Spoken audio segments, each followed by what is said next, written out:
Oh boy, did this one piss me off, y'all. Oh boy. So, Joe Rogan, holy shit. I mean, god damn it. What has happened? This is a guy who went from endorsing Bernie Sanders and having on lefties to now playing footsie with Donald Trump under the table while giving him a hot stone massage. The exact same thing with J.D. Vance. And now, like, seemingly every other week, he has a new billionaire asshole on. Right? Now we got this Mark Andreessen character. Right-wing venture capitalist billionaire. So come get your populist, dog. Come get your man of the people. You know, the everyman Joe Rogan who, like, you know, hangs out with Republican politicians and venture capitalist billionaires, bro. The everyman, bro. But this was one of the worst I've seen, right? I only watched a little bits and pieces of it because I couldn't take any more because it was fucking idiotic. It was the dumbest thing I've ever seen in my life. Every single right-wing trope, dumb argument, this guy would parrot, and Rogan would be sitting there like, bro, really, bro? Bro. I mean, just so sad. So anyway, I'm going to give you probably the worst example here, although there's many other things in there that we could have discussed. Like, for example, they suck off the idea of DOGE, the Department of Government Efficiency. And Rogan seems to have no idea that the whole point of DOGE is going to be to destroy the entire social safety net, right? Every year under Trump, the last time, the military budget went up. It is probably going to be the case this time as well, which means what's left for there to cut? It's either the social safety net or Social Security, Medicare, and Medicaid. That's what they're going to try to cut, Joe. All of the good government programs that actually do something for regular people, that's what's on the chopping block. That's what they're going to want to cut. Now, will Trump be smart enough to tell them to piss off because these guys are political poison for him, Vivek and Elon? I don't know. Maybe he does. I hope he does. I hope he's smart enough to do that. But this guy, Mark Andreessen, just lies about, oh, how great DOGE will be. We'll be 50% reduction, bro. Shut the fuck up. Let's bring on the snakes and the worms who are destroying our country and rigging the government in their favor. Let's bring them on to do their propaganda. That's what Joe Rogan is doing here. So wait, I told you, that was just a little piece. This is the worst part. This is the worst part. So Mark Andreessen here is going to talk about the Consumer Financial Protection Bureau. Ready? The government agency called the Consumer Financial Protection Bureau. And he shamelessly lies to Joe's face. The most insane lies I've ever heard, literally takes the truth and flips it on its head and pretends that's the reality. Let's watch, then I'll tell you the reality. For example, we have this thing called the Consumer Finance Protection Bureau, CFPB, which was it's sort of Elizabeth Warren's personal agency that she gets to control. And it's an independent agency that just gets to run and do whatever it wants, right? And if you read the Constitution, like, there is no such thing as an independent agency, and yet there it is. What does her agency do? Whatever she wants. Okay, obviously that's not true. And also, look at his argument. We shouldn't have the Consumer Financial Protection Bureau because it's not in the Constitution. So I guess he would also say we shouldn't have the Department of Education. We shouldn't have the FTC. We shouldn't have the NLRB, the National Labor Relations Board, because this stuff is not explicitly laid out in the Constitution. So all these government agencies that actually do some good in the world, get rid of them. Okay, just so you know where his mind is. Just so you know where his mind is. Any agency that prevents big business from fucking you over, unconstitutional, get rid of it. Okay, here we go. What does it do, though? Basically, terrorize financial institutions, prevent new competition, new startups that want to compete with the big banks. Really? It's terrorizing financial institutions. That's what he says. And look at Joe. Even Joe's, what? What are you saying? Yeah, Joe. Yeah, you know, Joe, your instincts on this are actually correct. Maybe, just maybe, don't let him take you down a winding path of complete and utter horseshit. But that's what Joe will do. Here we go. 100%. How so? Just by terrorizing anybody who tries to do anything new in financial services. Terrorizing anybody who tries to do anything new in financial services. I'm going to break all this down for you in just a second. Just wait for it. Just wait for it. Look at how weaselly he's being in describing the Consumer Financial Protection Bureau. Give me an example. Well, like I said, debanking. This is where a lot of the debanking comes from, is these agencies. So debanking is when you as either a person or your company are literally kicked out of the banking system. Like they did to Kanye. Exactly, like they did to Kanye. My partner Ben's father has been debanked. Really? We had an employee who for what? For having the wrong politics. According to him, if you have the wrong politics, by the way, the Republicans just won the election. 50% of the country is conservative, right? You get debanked if you have the wrong politics. So has 50% of the country been debanked? Have all the Trump voters been debanked? By the way, I can't, okay, I'll play the rest of it in just a second, but I have to respond to this right now because I just can't even let this float out there for 2 more seconds without correcting it. What he's saying they do is the opposite of what they do. As Matt Stoller points out here, there's a fascinating dynamic among Trumpy venture capitalists trying to manipulate the right wing for their own purposes. For example, here's Mark Andreessen saying the Consumer Financial Protection Bureau forces conservatives to lose their bank accounts. He goes on to explain what the Consumer Financial Protection Bureau has done is literally the opposite. The Consumer Financial Protection Bureau is doing the opposite. They try to prevent any debanking. Oh, he's such a liar. He is such a liar. I'm going to give you more in a second. I'm going to give you more. For saying unacceptable things. Under current banking regulations, here's a great thing. Under current banking regulations, after all the reforms of the last 20 years, there's now a category called a politically exposed person, PEP. And if you are a PEP, you are required by financial regulators to kick them off of your, to kick them out of your bank. What? You're not allowed to what have if you're politically on the left? Well, that's fine. No. So all the conservative Republicans are getting debanked. All the liberals are not. Look, this doesn't even pass the fucking smell test. I don't care how MAGA you are. I don't care how right-wing you are. You're going to listen to this and go, yeah, that sounds fucking plausible. In a country where Donald Trump just won the election and 50% of the country voted, yeah, they're debanking conservatives left and right. They literally do the opposite of the Consumer Financial Protection Bureau. They try to protect the consumers.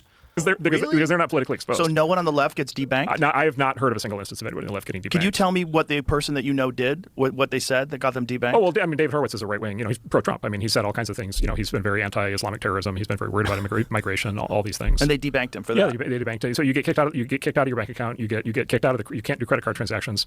But by the way, you can't. How is that legal? Well, exactly. So this is the thing. And then you go into this thing of like, well, this is where the government and the companies get intertwined.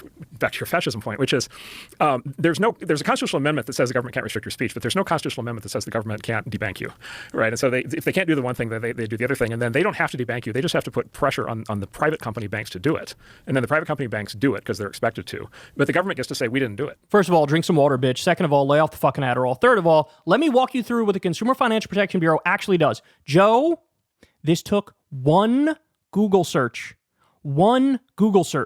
to know that your instincts on this were correct. This guy is complete and utterly full of shit. What a surprise, Joe. You're sitting across from a venture capitalist billionaire worm snake who's declared class war on working Americans. And you're like, that doesn't sound quite right. Yeah, because it's not. Look, I Googled, what does the Consumer Financial Protection Bureau do? Answer, and the AI overview is correct. The CFPB is an independent bureau within the Federal Reserve System that helps consumers by enforcing consumer financial laws, supervising financial institutions, educating consumers, accepting complaints, monitoring the marketplace, making disclosures clear. Okay, so what's their record? The best thing, hey, hold on here. What have they actually done? Let's look at the record. Let's look at the facts of what actually happened. Here you go. Ready? $17.5 billion is the amount of money the Consumer Financial Protection Bureau has put back in Americans' pockets in the form of monetary compensation, principal reductions, canceled debts, and other consumer relief resulting from the CFPB enforcement and supervision work. They also fine companies who commit fraud. There's also about 200 million people. That's the number of consumers who are eligible to receive financial relief from the Consumer Financial Protection Bureau, finding big financial institutions committing fraud. And the list goes on here. You could read through the rest if you'd like, but they've returned $17.5 billion to the American people after they've been defrauded by big financial institutions. So, I've told you guys this story before, but I have personal experience with the CFPB.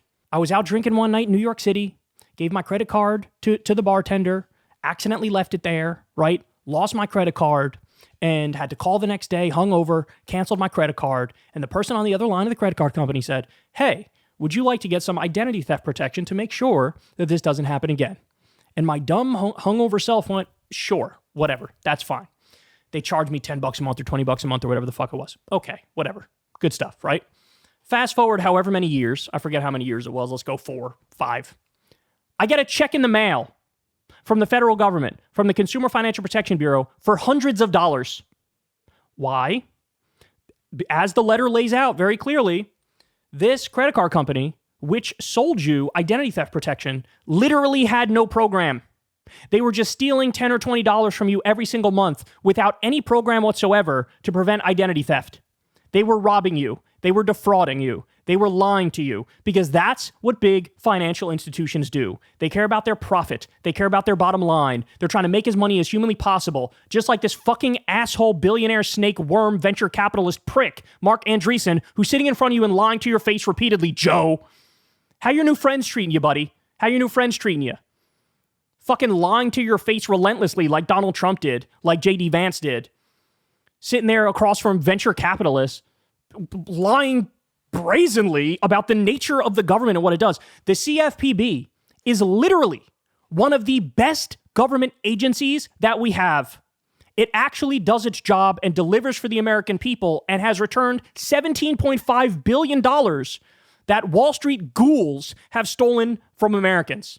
Matt Stoller makes a great point. He goes on to say, well, everybody on the right mocked lefties when they came up with defund the police, right? It's polled super unpopular.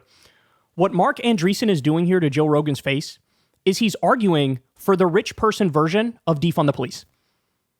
It's like, hey, get rid of the cops on the beat who are trying to reel in these financial criminals. He's arguing for defund the Wall Street police. That's what he's doing. And Joe Rogan is sitting there shocked at first, but then he keeps going, and then let me show you. Look, Joe can't believe it. Look at Joe's face. Bro, is what you're saying true, bro? Is that true about the CFPB, bro? So what Mark Andreessen wants to do, venture capitalist billionaire, is he wants to destroy every government agency that helps regular people. Everyone. Joe's buddy Elon Musk is currently engaged in a lawsuit to eliminate the entire National Labor Relations Board. Again, one of the few government agencies actually looking out for working people. God damn it. This shit drives me crazy, bro. It took one Google search, Joe. One. I mean, I'm going after Andreessen here, but I should spare some smoke here for Rogan. One fucking Google search, and you would have known. This guy's completely and utterly full of shit. But no. Spreads his misinformation to millions of people, slowly but surely moves these young, impressionable men to the right more and more and more and more. What a fucking horrible, toxic stew. Unbelievable. All right, guys. That's the show. Everybody do me a favor, like, subscribe, all that fun stuff. You can support the show on Patreon. You could tip with that thanks button on YouTube. Remember, there's a lot of fake independent media out there. I am not that. I am real independent media. You guys fund this show on Patreon. You guys support Crystal Kyle and Friends on Substack. You guys tip with the thanks button on YouTube. I have that. And I have the default YouTube ads. That's all I do. I don't talk to any advertisers. Here's my cat, Salem. I never did. I never will. I'm very proud of that fact. Here's Salem's ass in my face. Hope you're enjoying that. All right, I'll talk to you guys tomorrow. Everybody have a good one. Peace. Hey, y'all, do me a favor and like and subscribe. It helps out big time in the algorithm. Click the bell as well for notifications when videos drop. And watch that video on screen right now. You know you want to.